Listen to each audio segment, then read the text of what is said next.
Assalamualaikum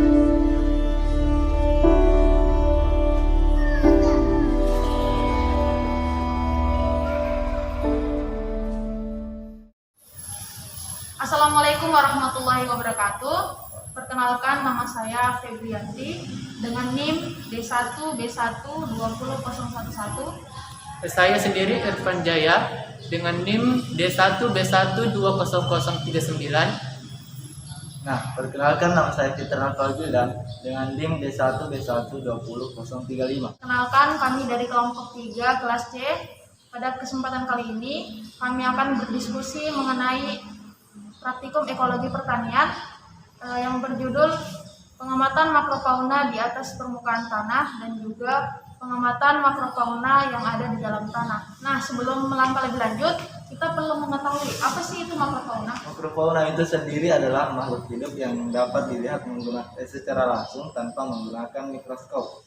Nah, baiklah, berdasarkan hasil praktikum yang lapangan yang kita lakukan, praktikum pertama sesuai judulnya yaitu pengamatan makrofauna di atas permukaan tanah dilakukan dengan 3 tempat atau 3 vegetasi yang berbeda.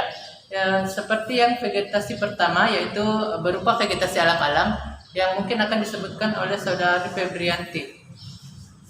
Pada pengamatan makrofauna di atas permukaan tanah, kami menemukan 3 vegetasi. Untuk vegetasi pertama atau pada petak pertama berupa vegetasi alang-alang. Nah, pada petak pertama ini kami menemukan 3 jenis makrofauna yang berbeda. Yang pertama semut, yang kedua kumbang, dan yang ketiga laba-laba. Pada petak kedua dengan vegetasi semak belukar, kami menemukan 2 jenis makrofauna. Yang pertama ada ulat, yang kedua kumbang. Dan petak ketiga dengan vegetasi alang-alang, kami menemukan 2 makrofauna, yaitu laba-laba dan kumbang. Nah, baiklah, mungkin itu yang didapatkan jenis makrofauna pada praktikum pertama yaitu pengamatan makrofauna di atas permukaan tanah. Selanjutnya adalah praktikum kedua, di mana judulnya sendiri adalah pengamatan makrofauna di dalam tanah, yang akan dijelaskan oleh saudara Fitra Alfagildan mengenai jenis makrofauna apa saja yang didapatkan di dalam tanah. Saya persilahkan. Saya akan menjelaskan tentang pengamatan makrofauna di dalam tanah.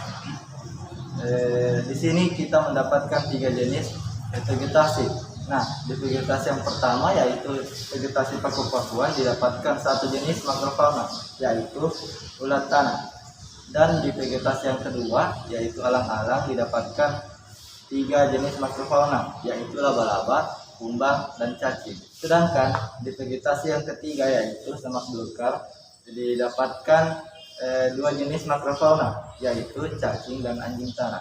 Nah, baiklah, setelah tadi kita mengetahui jenis makrofauna apa saja yang kita dapatkan pada hasil pengamatan di lapangan, selanjutnya adalah kita harus mengetahui apa saja sih peran-peran makrofauna tersebut terhadap tanah atau ekosistem.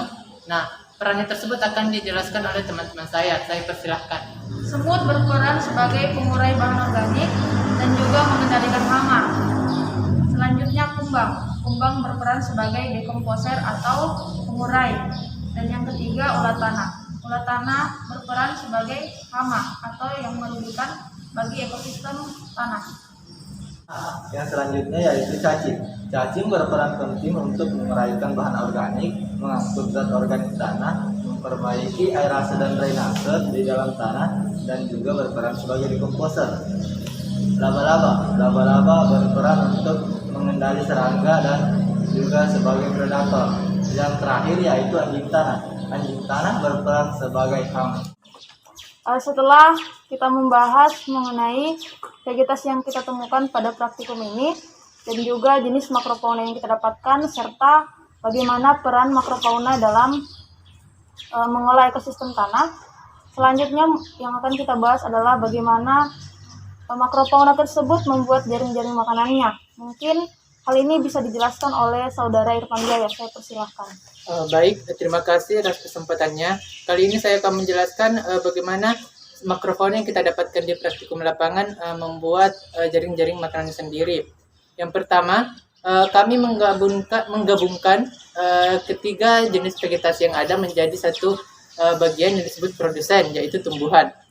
Kemudian jenis makrofauna pertama yang dikatakan sebagai konsumen primer ada semut, kumbang, dan ulat tanah. Nah, ketiga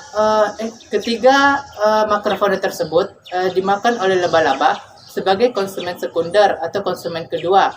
Sedangkan untuk laba-laba sendiri sebagai predator kembali dimakan oleh predator lainnya, yaitu anjing tanah yang kita sebut sebagai konsumen tersier.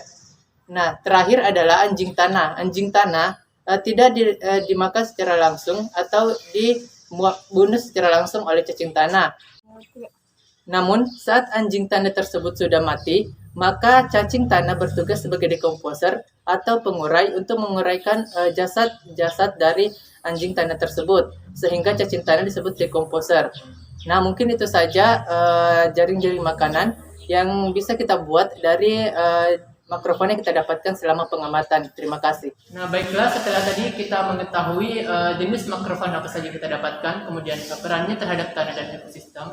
Selanjutnya yang jadi bahan diskusi kita selanjutnya adalah setelah kita melakukan pengamatan di lapangan, hal apa saja yang dari kita tidak mengetahuinya sampai kita tahu setelah melakukan praktikum ini. Nah, saya pribadi adalah hal apa saja yang saya tahu atau saya dapatkan setelah melakukan pengamatan di lapangan tersebut. Saya mengetahui bahwasannya makrofauna yang terdapat di setiap vegetasi itu berbeda. Walaupun misal alang-alang dengan vegetasi alang-alang, tidak tentu dan tidak mesti bahwa makrofaunanya akan sama. Jadi dari pengamatan yang saya simpulkan bahwasannya makrofauna itu berbeda tergantung tempat, suhu, kelembapan, dan iklim tempat dia hidup. Nah, itu adalah pendapat saya. Mungkin teman-teman mempunyai pendapat lain, saya persilahkan.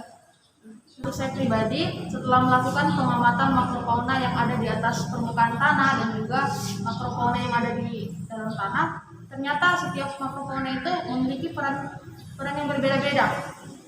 Ada yang berperan sebagai makrofauna yang menguntungkan, dan ada juga yang bersifat merugikan. Yang bersifat menguntungkan itu seperti apa? Contohnya cacing. Nah, sedangkan yang bersifat merugikan itu contohnya ulat tanah dan juga anjing tanah.